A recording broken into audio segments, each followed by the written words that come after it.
Greetings once again, everyone. We are back around the table for another episode of the Pokey Factor. Today we are going to be talking about old school, classic sort of stuff. We're going traditional. Yeah, which is funny for us. I carry an old traditional in my pocket quite often, and I have for a couple years, even though I did kind of jump on the bandwagon. But anyway. I have one. Yeah. Before we start, what's everyone carrying? We're going to start with... Hell, let's start with me. Alrighty. I'm carrying the good old GB1, Gale Bradley one. It's M4, tool steel, carbon fiber. It's just a tank of a knife. It's the original one. It's a fantastic blade. So, yeah, that's my EDC today. All right, for myself, and I got to pull it out just because you had yours, GB2. I was curious if you were going to be wrong. Absolutely. Very nice. Yeah, that was Well my blade played. for today. Same blade steel, same mechanics, different ergonomics, different handle shape, but Yeah, we'll get them both up there. Since we're playing that game this week, we'll get them both up. You can see some small differences. We might even do a short video comparing a GB1 and a GB2 somewhere along the way down the road. I got Paul, what you rocking? Line Steel SR1. Yeah, it's very cool. I love that knife. the would have been, could have been, should have been in your top three. Don't hate. There's like a newfound love that I've had for this thing recently. I fixed the thumb studs, and now I don't hate it anymore. Understandable. And for me, I am doing my Cricket River again there. Very nice. I didn't know if you were going to be carrying this week or not, but try to remind me after the show. I've found the other deep carry pocket clip. I can set you up with Wonderful. one of those. Excellent. So. Nice. Cue the Instagram pictures afterwards. Indeed. So, we got For sure. traditionals. So yeah, we all kind of came up with the idea to do the traditional sort of episode and went off in our own separate ways and did our own little bits of research and homework into what constituted traditionals and whatnot. So I'm just going to start out there and jump off the top with 1600s. That was like a 100-year stretch, was an explosion for pocket knives. They became cheap and affordable. That's where the term penny knife came from. And kind of the things that started it off were the friction folders, such as the classic swords or the open L's without the barrel lock. And until then, pretty much no pocket knives were really in popularity. They were around, they did exist, like the Romans had pocket knives, stuff like that. But yeah. And I gotta say, the little number 2 up and out is adorable. So cute. And because it came to play in the very first conversation we had, I have to comment on it because it's wee and it's beautiful. I love it. It was a gift actually from a friend. Very nice. Oh, It's adorable. so adorable and It's so a tiny, Wee cute. little cutie. Two-finger knife. Barrel lock actually was a fairly recent innovation, and it got redone again, even more recently. But the initial, was that in the 60s? I believe it was originally introduced. I believe so, yes. Well, up until that point, I think 2 or 3 different generations just had this little guy. Yeah, it was just friction of the tine inside the scales there is what holds it open. And other than that, it was kind of the carpenter tab that held things open as far as what constituted a friction knife. No mechanical springs or tension in them. But at the end of the day, as long as you use your knife properly, Yes. it works. There was a Yep. bit of a dummy catch with these guys, just for the fact that you have that tab. When the knife is open, you can at least put the back of your hand against it, not have the blade move. Disadvantage is, once it's closed, you have this tab that's going to poke you a bit, unless you tuck this into a stash or belt. This one, when you fold it up, regardless of size, there's no extended tang. There's nothing in the way. Well, that's the nail nick, and again, I don't know when the nail nick came to be, but that was a bit of a game changer in the knife world as well, right? As well, yeah. Other style of carpenter tabs were kind of these guys that were traditional in Japan. That were very useful as well. And double-bladed quite often, and 2 different blade shapes, and with what they called the carpenter tabs. I don't know what the traditional word for them, but I've always known it as a carpenter tab. Yeah. What would you call that knife? Would that be a Higanokami?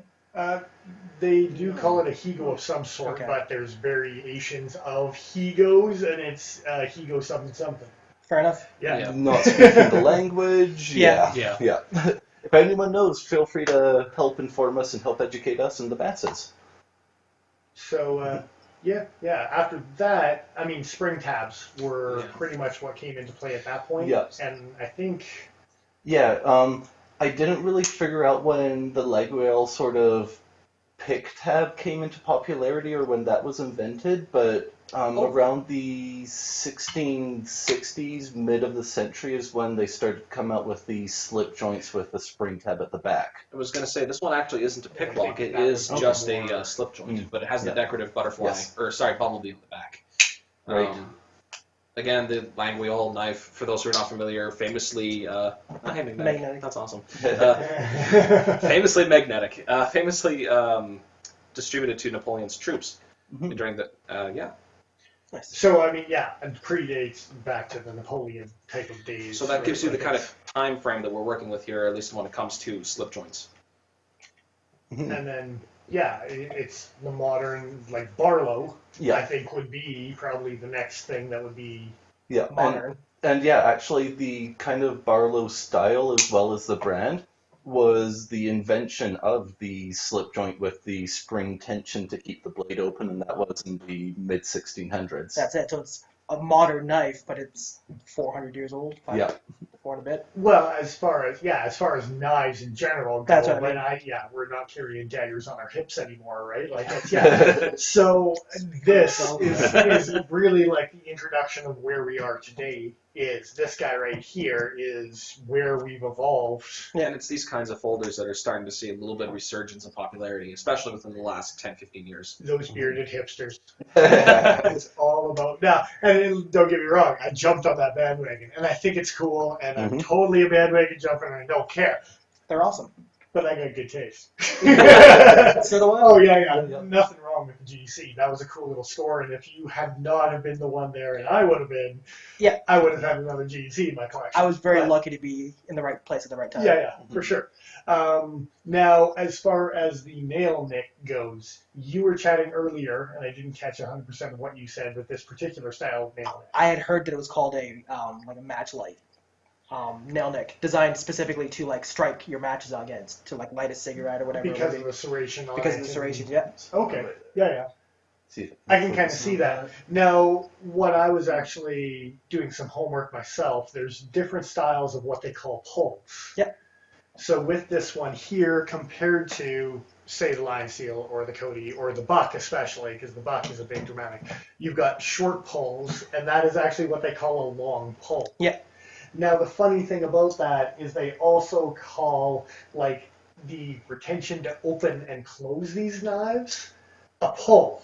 Okay. And they rate the pull out of 0 to 10. So when it comes to how good it is to pull out of the handle itself, you rate the pull on 0 to 10. But then they call the nail nick a pull, too. Like, It's weird. Those traditionalists really need, like, you can have more than one term. It's okay. But I'd heard it called the walk and talk. Now that's the term of the half tang, which is like a square tang. Instead of being a rounded tang, let's grab this guy because I believe this is a rounded tang, so it rolls nice and quick. Yeah, there's no half stop in it. If you've got a squared off tang, you're going to get what they call the walk and talk. But pulling it out of the handle in the first place is what they call the pull. And that's where the rating system, where if you get into traditional forums, they'll talk about a pull of a 6 or a 7, which apparently GEC, that's where they sit, which is kind of a nice little, So soft flops right out, 10 being too hard and is hard to without. It's a cold steel triad lock. Yeah, exactly. So, it's... The nice thing is, too, on these GECs, they'll actually tell you in the color, the number code here. I don't know if you can see that or not. But it will tell you what type of like handle shape it is, what kind of blade shape it is, and when it was made. What pattern, what blade shape, and years. It was the 2, 2, and 2, right? And I could remember that it had the 6 numbers because I've got the Cody here that also has the GEC numbers on it. For example, this is a 77, I want to say 11? 77, 11, 16. So it was made 2 years ago. It's got the number, style 11 blade. Mine's a 72, 16. They were made the same year. Aww. You can also tell. I'm going to move my knife away from your knife a little bit after that. They're spooning a little bit too much. Yeah, it's too close to the heart. We should probably mention as well that it did come with a nice mirror polished blade, but I forced a patina on it by eating apples every day. Apples, was there mango involved or something? Or cucumber? Cucumbers are as well, yeah. Cucumbers actually change in a different color. Huh. They go a little more Well, black. that's why I asked, is because I know the different fruits and the different veggies have a different acidity to them, right? So, yeah. Out of curiosity, how many of these traditionals use brass liners? This one doesn't. Almost all of them. This one doesn't. No. This one doesn't. Well, these guys, So where's the haves? This one does. yeah. That one does. These are the have-nots. Have nuts. Well, this one doesn't go brass. This one No. goes a little fancy on the fancy. Yeah. Titanium. That Yeah, one's titanium. using all modern And materials. this one also has washers. I don't think Well- any of the other traditionals have washers. We'll That get one to the- makes traditionalists angry. We'll get to the Well, modern yeah, traditionals because that's why this little baby's right here. Yeah. Yeah, for sure. Controversy. But yeah, But so that we've was a got pretty common thing from what I could find online. Brass was often used because Yeah. it didn't mark up your blade, had antimicrobial properties, and was super easy to clean.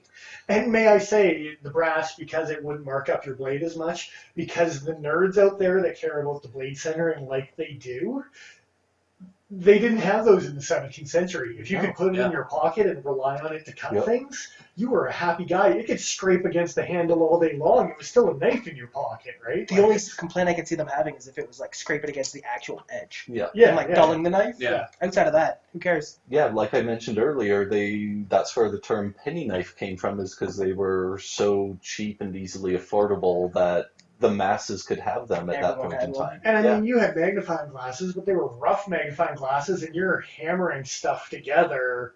Fit and finishes, God bless the 21st century type of thing, right? Like it's, so. Yeah, these are not blacksmith made as opposed to what would have been probably back in the day. Yeah, I mean, the only thing you can get close is, again, this guy and this guy would be the only things that you could get close to. But they're being- still probably modern machines. Yeah, involved, yeah. Right? Yeah. With this one in particular, synthetic handles. If we want to go that way, this one actually is forged as well. Okay. But having said that, too, this guy here we were talking about a couple weeks ago or last week has the detents. Mm. Yeah. So it makes it even more that modern. is a little more modern because Yeah. of the detent aspect of this guy, right? Yeah, so it looks like the friction folder, but because of the detents, it would classify as a spring tab, or a clasp knife is another term I had heard or come across.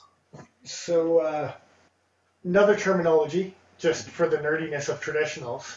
So, when we've got double threads, I believe, double bolsters, they can be pinched. And I'm trying to see, I don't think they call these pinched.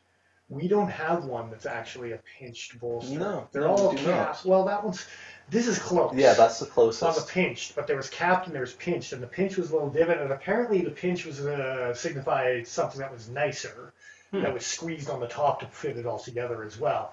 So Okay. apparently we have poor man. Well, yeah, that would make sense because that would be more work and time into getting it symmetrical and stuff like that. Yeah. Now, with that, I was going to mention, this guy here has got double bolsters. When it only has a single bolster like this guy here, it was called bareheaded.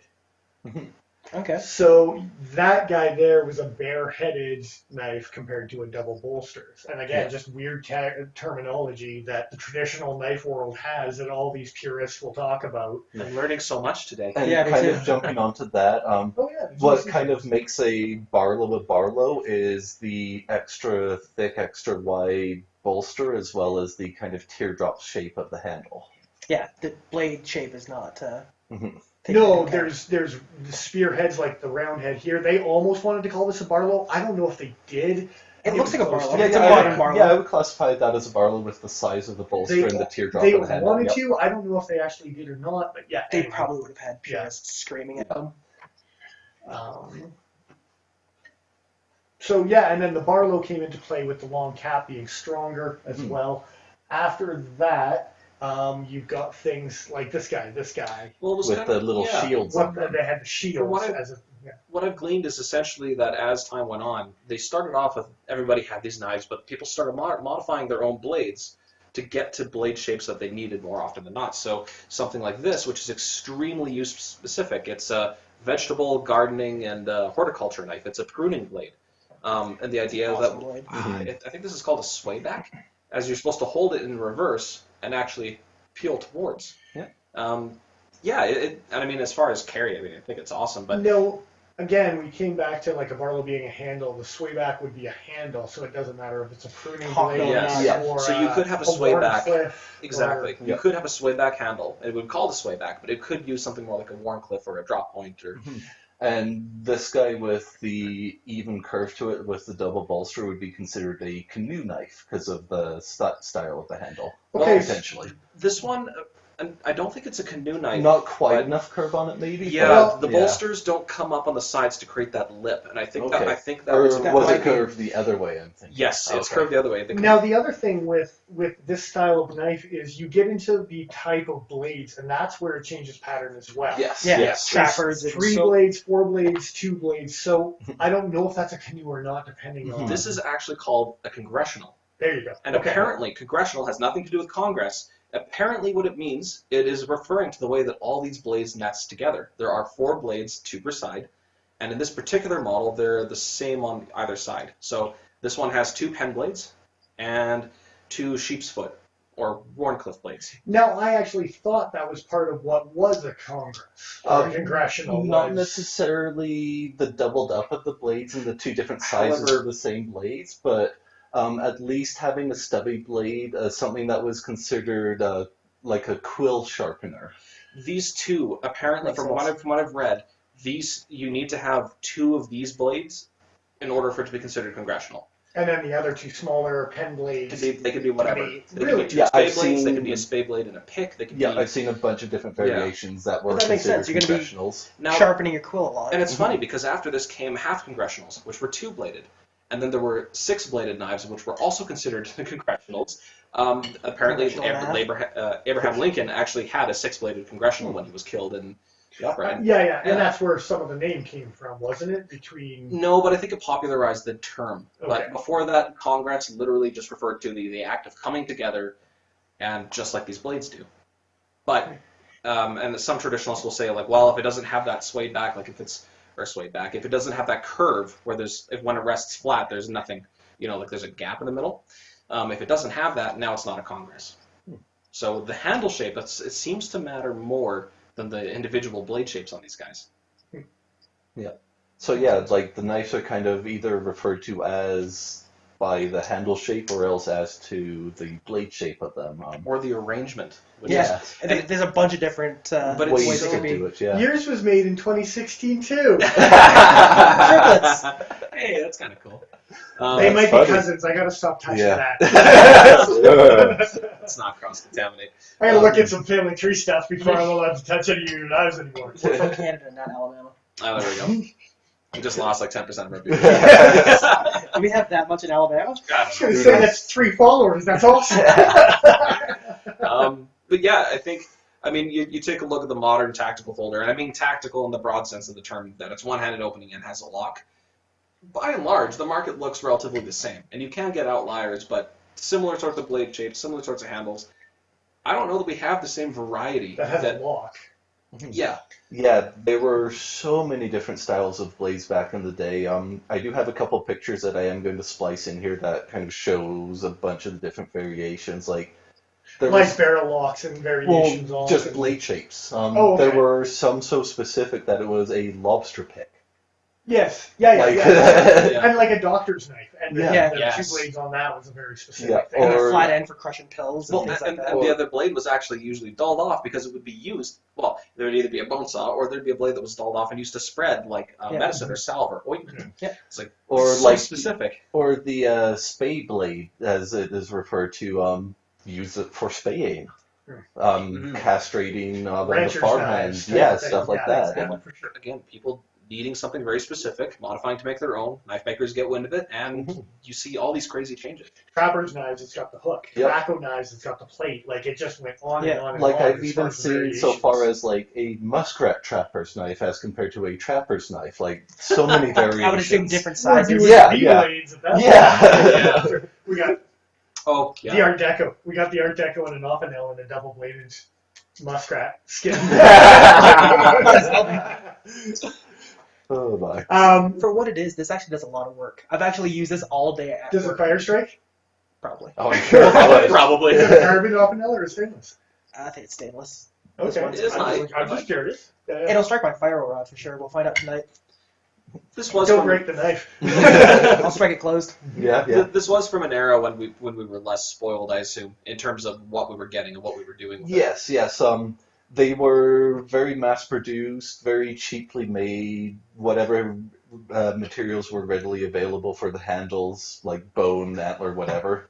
Like peasants. Yeah. The exact Yeah, opposite of what we're doing in 2018. Yes. Yeah. Well, it's an interesting turnaround because with modern technology, we don't need or use knives as much in urban environments as we did when everybody was spread away from cities. Yeah. So it's definitely a change in your use patterns. Yeah, I think there was definitely a time frame that was a crossover where they were being used by politicians and stuff like that for, such as the congressional knife is a perfect example for your quill sharpening and stuff like that before any modern tools were available for them, those pens and stuff. 100 years ago, it wouldn't have been uncommon for kids 8 years old being going everywhere with a pocket knife in their pocket as well. Well, and even like very common uses when you talk about it, like food. Straight up, food has been a use for a knife 1,000 years. It still is to this day. How many of us use our pocket knives for different food materials All on the a time. regular basis? That's why mine's so messed up. Yeah, I suppose, right? Over 4 Or prettified. Yeah. Yeah, exactly. Depends who's Depends opinion. on who you're talking to. Yes. Yeah. Some of them don't patina as much. My Yep. my GC has a patina as well, but yeah. I think these guys are made out of D2, whereas yours are 1095, both of them. Hey? 1095. And actually, my 1095, a little Northfield guy. That's he's got- definitely patina. Oh yeah, definitely. But I mean, even as stuff as new, and it's weird calling D2 new, but seeing an older knife without a patina feels kind of weird. Well, that would be considered new because the purest traditionalist guys and the fanboys and stuff like that want to go as pure as possible as to the old school, keeping in the high carbon spring steel sort of things with the brass line or stuff Well, like that. and the GEC, to my knowledge, GEC is still made on like antique equipment. Yeah. They're just using new materials. The thing is, too, is that they have right? different lines, right? So, like, Yeah. the Northfield is high carbon. The GEC models supposedly are straight up like 440 Like carbon. this is a Tiduet cutlery Okay. line. Yeah, that's right? one of Like the other it's- lines. And those are also in the high carbon, yeah. This is a Northfield. Yeah, for sure. There's 4 different lines from what I know of, and 3 of them are high carbon. This is also Northfield. So, yeah. The Field and Farmers tend to be more in 01, still a high carbon steel, but more modern steel. And then the GEC models, from what I understand, are also they're 440C stainless. Mhm. Similar kind of looks and everything else, but just shiny forever. And then a modern, high quality, that is the Northwoods, correct? That Yeah. you've got for a modern. Still using traditional materials, brass liners. But because of the steel, it would be considered not a purist traditional because it is a 19th century modern steel. Can we talk D2 about has been around since the 19th century. Yeah. just the absolute gorgeous It's a tortoiseshell? pretty I don't know if it's real tortoiseshell or fake tortoiseshell. It is real tortoiseshell. It's real. gorgeous. Tortoises died. This beautiful, beautiful knife. And I thank them every day for it. And I don't regret it. You never know. It might have died of natural causes. If I saw a turtle with that pretty of a shell, I might make a knife out of it. I'm just saying. I'd make a lot of them. Yes. Peter's gonna hate us. Do we want to look at history? Are we Yeah, on? well, that's what I we was should. kind of drawing or leading us towards, is kind of dividing up the pure traditional compared to the modern traditional. And again, we can't Yep. say. Yeah, so kind of to divide up the pure traditional, we will. I know Even people are this, like, no, wouldn't synthetic, matter because of the synthetic materials in the handles. handle. The micarta is still like semi.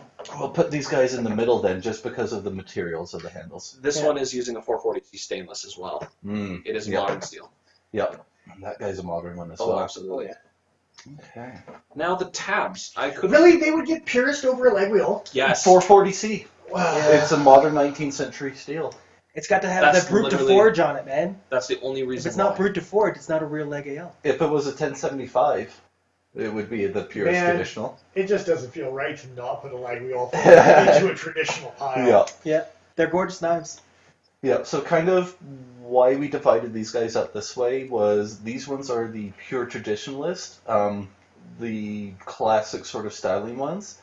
These guys in the middle would have been the pure traditionalist, but they are using modern materials for the handles. micarta for Yeah. this one, Yeah. right? And then that's a poly of It's some a sort. polymer. Yeah. So, and it's funny because the flat screwdrivers aren't a modern material. Flat screwdrivers have been Yeah. around for As long as hundreds of years. screws have been. Yep. And then all of these guys were either using 19th century steels or else going very modern with torque screws and carbon fiber and stuff, whatnot like that. Titanium. And I wanted to dabble on SWB, the CR. fittings because of the pins, because everything does have pin fittings, except for the sword, which is still like semi-traditional. Yeah. But then we got straight up torque screws on my lion steel, and we got this beautiful little guy here. We're going to dabble on probably last because it's worth having a conversation about for sure. Hell yeah, it It's is. a pretty knife. So yeah, semis, and then we got moderns. So kind of the next gap from the semis would have been the more modern ones using a 19th century steel. They are older steels to us, but purist-wise, they are a little bit more modern. And then these guys with the lockback. What is this one using? 1095.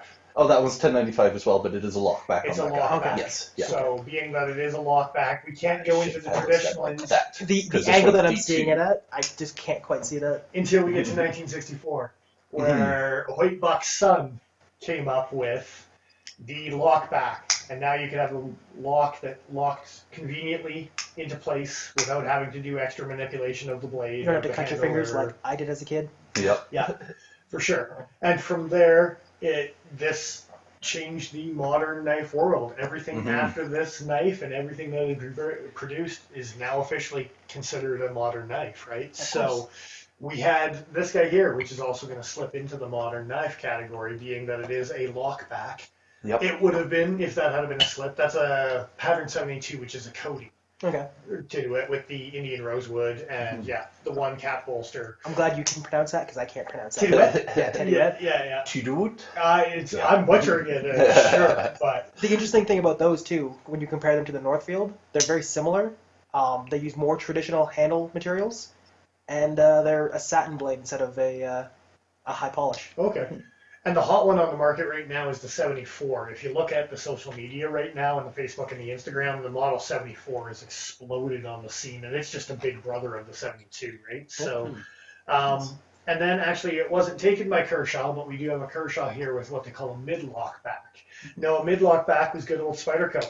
Yeah. And Spyderco was actually the company that came out with a lockback that was halfway up the knife. Some people with extra manipulation could do it one-handed. It was a little easier to deploy. That is a Kershaw Wild Turkey. It's a sweet little knife. It's actually a Japanese made, so it's a little bit old school. That's an amazing name. The Wild Turkey. Yeah. Oh, some of these patterns had some racist names. I And have we will no little doubt. bit. Where's the schmutz cloth? Because this one's got a nice polish on it. So yeah, the mid Give it a lock good back. swip off. Yeah. It's all Whip it off good. whipping Set it it this off a time. little bit. So yeah. Kind of Anyway, swoopy. that's the wild. Yeah.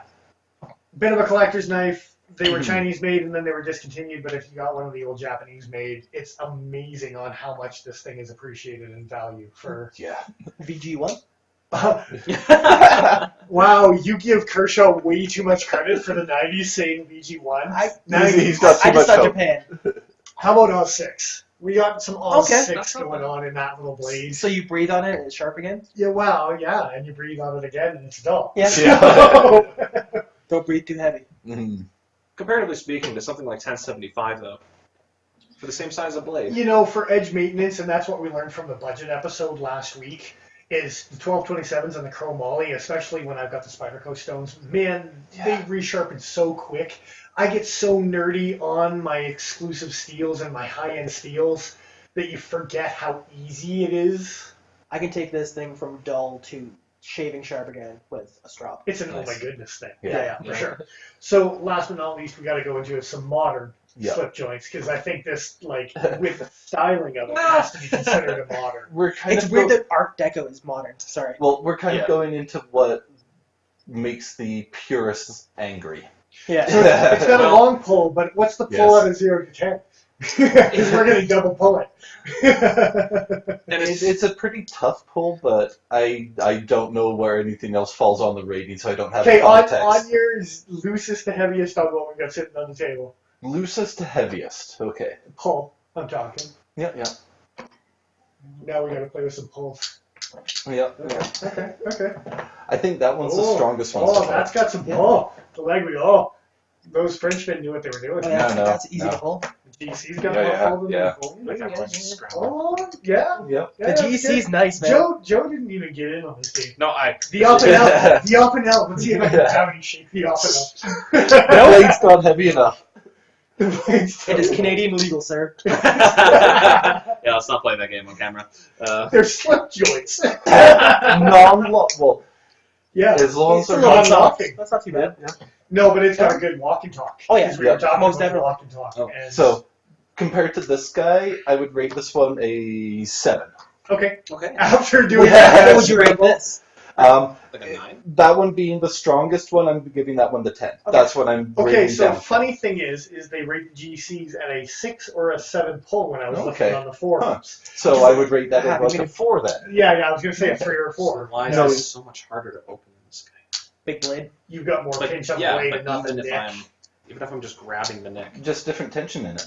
yeah, this actually feels stiffer. Yeah. Which is look not at spring. feels so Look nice. at the shape of the spring. It's already bending backwards. This is true. On the Yeah. side back. Yeah. We Yeah, can that- also that makes sense. we should also mention the fact that when you get these sometimes, the blade you'll get what they call blade wrap, where the blade actually touches inside the knife. Where the pin isn't set properly. That's Yeah. actually Yeah. common with Well, it. not even the pin set, but like you can actually adjust the knife by shaving down on this. Yep. So if the tip's Oh, yeah, too if you're high, not careful. you can shave it down on purpose and actually bring the tip It's inside the funny knife. because you can actually see, and on this bucket, there's a little itty bitty marking, Just on the. but Yep. on Yeah. the Yes, spine, you yeah. can, if you squeeze any, like especially the lockback ones, you can actually squeeze them in a little bit, and if you're not careful, You can squeeze them and get yeah, them. knock them into And I the know blade with wrap. the blade being as it is, it's very easy to Yeah. get a squeeze on that one, right? Mhm. So, couple minutes left. I want to talk about this guy Gotcha. because it's a modern traditional where As it's modern can be. and sets the bar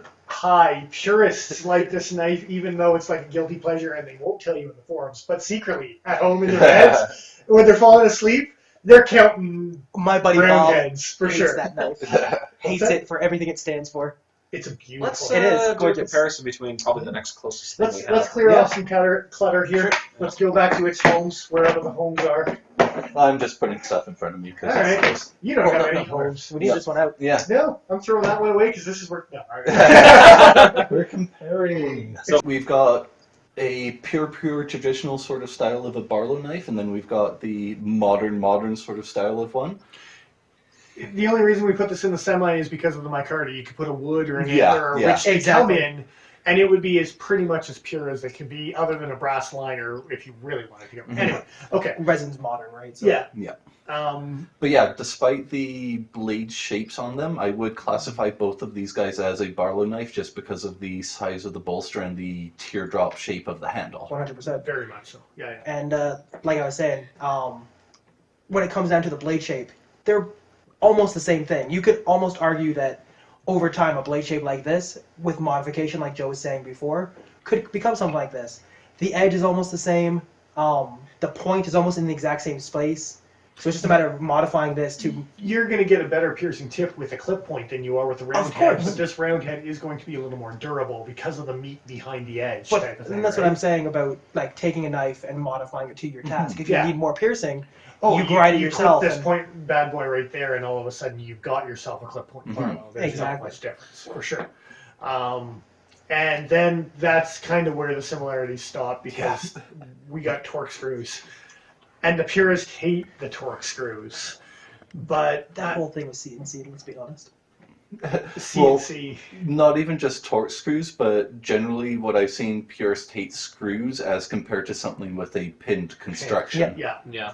Now, for me, growing up, and it's 80s, 90s, 2000s when you've got knives, some sort of screw fitting has been around this entire life, and 90% of the knives that you play with do What- have screw fittings. Yeah. Whether it was Phillips and flatheads or where they're evolved into the torques, they've always been around for us. And the idea for modification is absolutely fantastic. There's a guy on Instagram that's Burtis something. I'm going to give him a shout out because he's worth checking out for his aftermarket scales. He does pillars, he does round heads, he's just coconut micartas and things like that that are awesome. And Nice. if you got torque screws that you can pop those off and make this you can change this knife into 6 different knives by having the same base platform and just get awesome aftermarket whatever you want. Different with scales it. of the week. Even if you went silly and just anodized the titanium. Mm-hmm. That's a huge Actually, change. like a deep blue. But anyway, Leave my round head alone. Oh, It's great. That's the way I liked it. That's the way I liked it last episode. That's the way I liked it this episode. It's another major difference, and again, we're sort of going from Grandpa's knife, which was tough as nails, shit kicker knife that was just going to be awesome in all regards because it could do the job.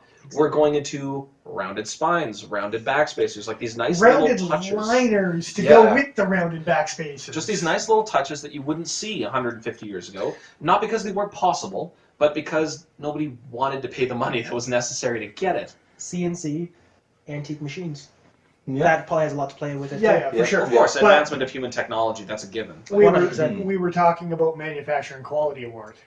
Yeah. And Lion Steel having this little rivalry for the last 4 or 5 years with Chris Reeve about manufacturing quality, and this is a perfect example of why they stole it away. Even for the purists, they can't argue like the walk and talk on this thing, the click open, the fit and finish.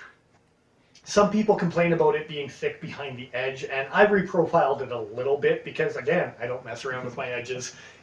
And it's M390. So M390 with the mirror polish, and me sitting here with the ability to mirror polish something, and me being me, it's got mirror polish. It's convexy because I do them by hand, and you get a little bit of a convex, but it's a beautiful knife. Like, I want this really knife. is. Yeah, I'm I just kind this of knife from you. No. Just kind of comparing the toll on this guy and how you said it was rated at what, the 6 or 7? That's what the forums say as an average GEC. Fair enough. Yeah, I would probably put this guy 3 or 4-ish. Really? Yeah, it's a fair bit fairly softer. soft. It feels soft, which isn't a bad thing. I don't mind it. But it does have the half stop, so it has a very closing on nice, your fingers. strong walk and talk to it. Nice, crisp. Like you can hear it, you can feel it. You're like, I wish we had a Benchmade proper here because it's got the grossest walk and talk I've ever seen. Yes, it does. But it's still a very nice knife for what it is. Yes. This changed my opinion about the proper. After owning this, The clip point guy and looking at the clip point proper. no, Just the construction the of it. walk and talk. Yeah. I got this knife and I enjoyed the walk and talk, and then I went and played the proper again, and I was just unhappy. And this was a limited edition from Collector's Knives. That's why I've got the poach with it. That's why it's set with the poach the whole time. Is the KC logoing is from a website down in the States. CK. I'm going to call it KC. I was wondering why Calvin Klein was making knives.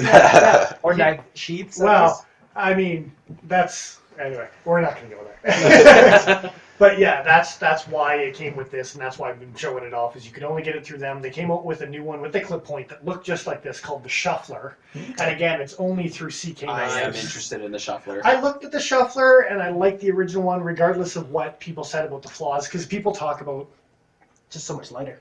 titanium and carbon fiber. Yeah. People talked about the choil on this and over sharpening the choil and actually having the blade hit on the inside if you weren't careful about over sharpening where the choil was. So that was one of the flaws that people on the forums were complaining about. Some people think that not having a choil is a flaw, and I mean traditionally you're gonna have like a little triangular nick there, right? Yeah. So I think it's basically just be careful with your tools. Since it they're costs such money. similar sizes, can we compare them? Of course. Just in the weight. Oh, yeah. Yeah. Because you were mentioning the carbon fiber and the titanium. Yeah. Pure titanium. I don't even know if the screws might be titanium. They look like it. I don't know. Like it's craziness. They've got a similar color at least. What do we got there, boys? Oh, Holy cow. No, it's grams. 6 ounces. 2.36. 3.6. 2.36. So it's a bug out. No, it's in carbon fiber Osmer. Yeah. 2.19. 5. 2.15? Yeah. Very similar though. Very, very close. Yeah. Just under half an ounce lighter. Yeah.